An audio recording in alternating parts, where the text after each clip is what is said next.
guys, this is Ashley back with another video. Before we get into the video, like, comment, and subscribe to the channel. Make sure you turn on post notifications. Nicki Minaj has sent Botchin' Bitter's label in debt, okay?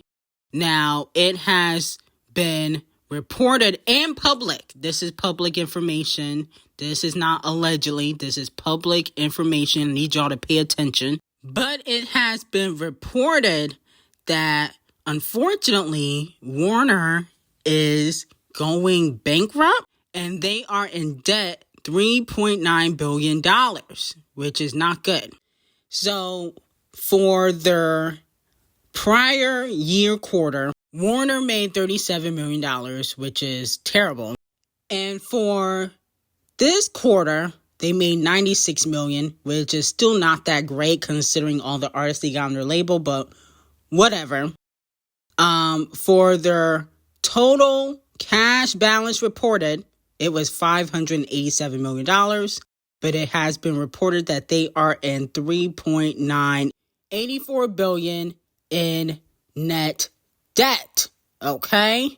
And I'm like, damn. Botchin' Bitter, Bruno Mars, who else they got? Wack Harlow. Didn't they have a deal with Missy Elliott and Lil Kim at one moment in time? How are you in $3.9 billion in debt? That's not good. Then I remembered, Nicki Minaj tweeted, remember when she was getting arrested, in Amsterdam? That's why they're all going bankrupt now. So it seems as though Nicki Minaj has been alluding to the fact that Titanic Records, Warner, because Titanic is under Warner, has been going bankrupt, possibly trying to use a lot of money to push Nicki Minaj out and sabotage her, right? And then on top of that, they got to pay for all of Botchin' Bitter's payola. So I was really thinking like, damn, was it worth it though? $3.9 billion in debt. You only made $500 million. And your biggest artist, Botchin' Bitter, has only one album. I hope they feel stupid because they look stupid. But not only that, I remember Wackademics and Joe Budden spilling some tea on Titanic Records. Let's take a listen. The first thing you do to raise the revenues? That's right. That's what they've been doing in Atlantic, though. You ain't the Atlantic team? Atlantic Records? What? Yeah. Depending what is it? Everybody they have been letting people go and not spending on signing new talent, especially in the last 2-3 years, just because they wanted to increase the bottom line of the company because they're owned by Warner, and Warner is now a publicly traded company. You know this, T. Yeah. That's why, that's the Meek T. When Meek is like, oh, whatever. No, Meek, they had an option to re-sign you for a certain amount. And they did it. It wasn't behooving their businesses. They just let you go. Of course, I'm going to now contextualize as you're flopping. Now, Wackademics and Messy Bussy Joe talked about this a few months ago. And so, with that being said, because Warner is a publicly traded company, like Wackademics said, their information about what they make, quarterly, annually, and their debt is also public, okay? Because they're not a private company. So, this ain't no allegedly. This is public information. And I think that instead of sabotaging Nicki Minaj, because Titanic Records has been known to do that, they should try to work with Nicki Minaj again like they did with Barbie World.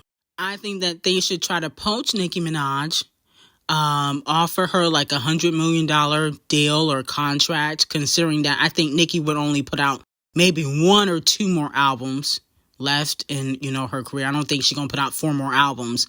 But with that being said, I believe Titanic Records and Warner should join forces with Nicki Minaj instead of sabotaging her. That's why they're sabotaging her now, because she didn't want to work with them then. They wanted to sign her years ago, and she said no. But I think, with the success of Barbie World and how they gave Nicki Minaj a lot of radio play, they definitely was a push. Republic's not doing that. They should join forces and try to team up with Nicki Minaj to get out of debt. That would be a chess move, okay? Poach all of Republic's artists. They're selling. Titanic Records artists are not. Now, when things just couldn't get messier, here comes Doja Cat, talking trash about her daddy, okay?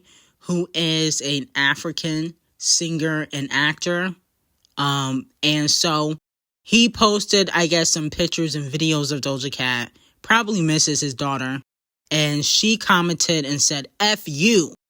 Then she said, Dad, let me know when and if you need me to re-up your makeup cabinet, cause you a B-word. Oh my goodness. She said, I got your Urban Decay. I got your Path McGrath, Labs. I got Fenty. I got Scott Barnes. Let me know. I got you back, sis. And then a fan responded and said, that's so disrespectful. Do it again. And she said, gave me a lazy eye and dipped. Okay. So then she goes on Twitter and says, cry, cry, cry.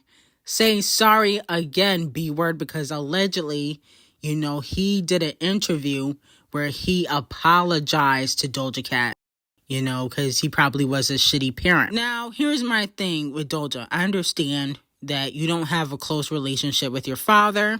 Probably why you don't like black men. But I don't think it's necessary to call your daddy a B-word and say F you, okay? Especially when he's not saying anything negative about you in public. Instead, I think maybe you should go to therapy, okay? Get some of that anger out of you. I think therapy would be good for you. Something positive. Maybe stay off the internet until you're dropping another album because your last album was trash. Maybe do a song talking about your father. That also could be therapeutic because I just feel like, cursing him out and calling him a deadbeat and everything isn't going to change the situation. I actually think that you probably need to get some therapy and stay off the internet. No shade. Now, Botch and Bitter is receiving some backlash because fans did not like her little snippet for the Wannabe remix that's going to come out, which is Megan Thee Stallion and Gorilla Glue song. Oh, well, technically Gorilla Glue because Megan is a feature, but, that's their collaboration. Go see, get him see, get him see, go me. Now, and she's speaking English. I couldn't even really understand her, but fans were not too happy about this snippet. So a fan said, I don't mean to complain already, but why couldn't she just be normal and say, go Cardi? And then another fan said, the remix doesn't even make sense. Meg is saying, get 'em Glow. Glow is saying, go Meg. And there goes Cardi talking to herself.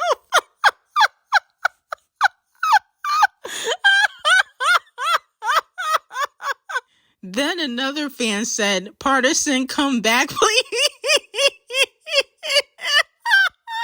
Then another fan calls Botch and Bitter out for getting blocked. And Botch and Bitter calls them effing losers and said that they're doing the most for attention. Wow, this ain't good for Section 8 gang.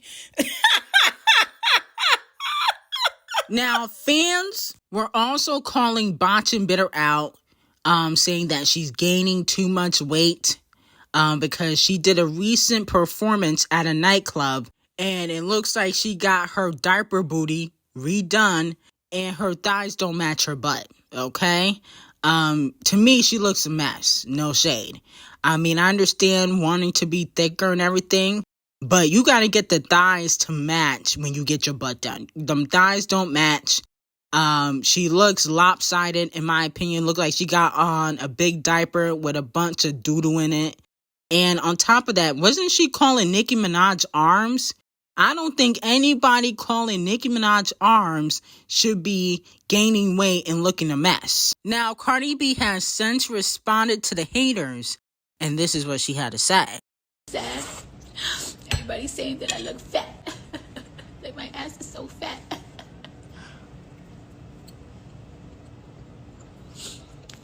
Everybody hates me. So let me know how y'all feel about that. I really don't care how Botchin' Bitter looks. I think that she shouldn't be talking about Nicki Minaj or any other female rapper's looks when you look like that in person. You look a mess. Okay, that lopsided botched booty that you got with the thighs that don't match, you look like Squidward. Okay, body built like Squidward and you look a mess. Now, fans are also calling out LATT0. She did a recent performance and a lot of people are calling her out for photoshopping. Fans are saying that she don't look like her pictures on Instagram. And my whole thing is, well, scratch off is fake all around. Of course she don't look like her pictures on Instagram. She don't even have her own man. She took somebody else's man. She's dating a married man, 21 below average. She believes that she sells records. She's super cocky. But she's been flopping on her charts for the past few years. I mean, Scratch Off puts on this fake persona. I don't know why people are shocked that she photoshops her pictures. She's been photoshopping her whole career. Remember she photoshopped that crowd at Coachella? Remember she did that? I mean, Scratch Off lives a whole lie. She knows that 21 below average is married, whether it's for immigration purposes or not. He's still married. And she talking about, oh, I've been with my man for 4 years. Can't post him because she knows that everybody knows that 21 below average is married. I mean, her whole life is a lie. So I don't know why people are shocked that she photoshopping. She photoshopped her career. She got to photoshop her man. She got to photoshop them stats. She don't really have much really going on. Now, Megan Thee Stallion is unfortunately being exposed. Now, it has been reported that Megan Thee Stallion's actual shows are not fully sold out. Even Madison Square Garden wasn't fully sold out, allegedly. Unlike Nicki Minaj, who has sold out 37 shows and sold out all of her North America shows. But I think that because a lot of her shows are 90% sold out for Megan Thee Stallion, that's why they're probably saying that it's sold out. Because if 95% of the people are there, they just gonna round up and say, oh, Megan Thee Stallion sold out. That's what they're doing. Madison Square Garden also gave Megan Thee Stallion a very expensive gift, okay, from Tiffany & Co., okay, for her sold out show that allegedly is not really sold out. But now BoA by Megan Thee Stallion is dropping 60 spots on the charts. This can't be. You know, I'm not really shocked that Warner's not giving Megan any payola, okay? After all, she only got a distribution deal with them, but they can't afford to give her no payola. I'm like, goodness gracious, 60 spots already? But I remember when I told y'all I did not like that song, BoA. I didn't feel like it was a hit. It sounded like something she has already put out. She needs to let go of doodle on a beat and get with some hot producers like Metro Boomin or DJ Mustard. And the thing is, they won't charge her for a beat. They would just sleep with her like doodle on a beat has done. You know, Megan Thee Stallion don't have to pay for beats if she giving up that coochie. And since she's already been giving it up, why not give it up to Metro Boomin, Hit Boy and DJ Mustard, the hottest producers out, instead of the C and D lister producers. So moving on to Pissy Face Carisha. She tweeted, do you remember when you fell in love with me? And a fan responded and said, when I found out you loved getting pissed on, okay? So then Carisha clapped back and said, I was playing. A N-word never peed on me. I did that to promote my card game. It did exactly what I needed to do. No, toilet seat. Okay? Porter potty mouth. Okay? You was getting peed on. Stop it. The only reason why you clearing it up now is because P. Diddy, no pun intended, his career is going down and he's been exposed. So now you don't want to associate yourself with P. Diddy, but you was getting pissed on. Yuck mouth Carisha would do anything for a coin. And I wouldn't be shocked if Carisha get a new sugar daddy and get peed on again, okay, by somebody richer than Diddy. Because that's what Carisha stands for. She's down in the gutter. She'll do anything for some money, and she has no morals. So it is what it is. Now, Billie Eilish's Hit Me Hard and Soft sold 339,000 first week, 193.93 million on-demand streams, and 191,000 in-per sales. So congratulations to Queen Billie. Now, fans are calling out Kim K because Kim K has been accused of paying for North West to be cast in the Simba Lion King 30th anniversary concert. And people are calling it nepotism, and the fact that a lot of kids who probably deserve the opportunity have great voices, theater trained, should have been casted instead of Kim, but allegedly Kim paid for North West to be in the Lion King 30th anniversary concert. And I think it is nepotism. Didn't y'all call out Blue Ivy for being in the movie Mufasa that's supposed to be coming out? And we already know Queen Bee pulled some strings, so this is the same thing. And to be quite honest, I think that that's probably why Kim paid for North West to be in the 30th anniversary of The Lion King, because she saw Blue Ivy get that role for Mufasa. And I do think that, no shade, Kim tries to compete with Queen Bee. Not necessarily when it comes to music ability, because she's not talented, no shade, and neither is North West. But she wants people to believe that she's on the same level as Queen Bee, business-wise. Not necessarily like talent-wise, but she can get in the same rooms that Queen Bee can get into. And Kim is very calculated like that. I do believe that she be watching Queen Bee, and she probably was like, oh, wow, Blue Ivy's going to be Mufasa. I got to make North do something. But no shade, I don't think Northwest should have been casted. I'm being honest with you. Because Kim don't even have no talent. She can't even train Northwest to be a good singer or dancer. Of course, she can hire somebody to do it. But I think with Kim and Kanye both being narcissistic, I think it's going to be hard. But Blue Ivy has two talented parents that are going to guide her in the right direction. No shade. That's how I kind of feel about it. But it's both nepotism on either side. Now, moving on to Megan Thee Stallion and Erica Banks. Fans feel like Erica Banks was shading Megan Thee Stallion in her newest interview with Neighborhood Talk. What's up, it's your girl Erica Banks, and I'm in the neighborhood with the Neighborhood Talk. You are known as the Flow Queen. You put out a freestyle to Ckiminaj, I Think I Love Her, and Megan Thee Stallion put out a freestyle to the same song. Now, I saw that you pinned a comment on one of your posts saying that you want to go freestyle with her. Would you really be open to doing that? And how do you feel about Megan Thee Stallion doing, freestyles on the same beat as you? I mean, everybody can do, freestyles on whatever beat they choose, but it's the big difference between me and you.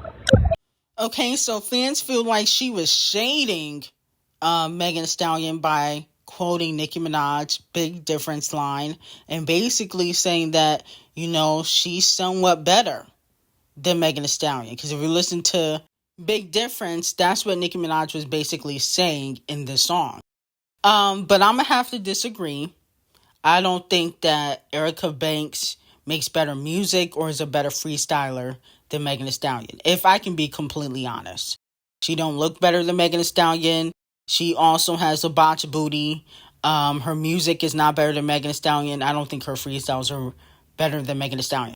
The only thing I will say, though, is that Megan's freestyles are pre-written. We don't know if she fully write them because Partisan Fontaine has had credit on some of her music. Allegedly, her mom used to write for her. So that's what I will say. But Erica Banks still not a better freestyler, okay? But her freestyles aren't pre-written like Megan Thee Stallion's. Megan Thee Stallion's are. So anyway, let me know how y'all feel about it. I got some hot tea on Patreon. Link will be in the description. Have a great day.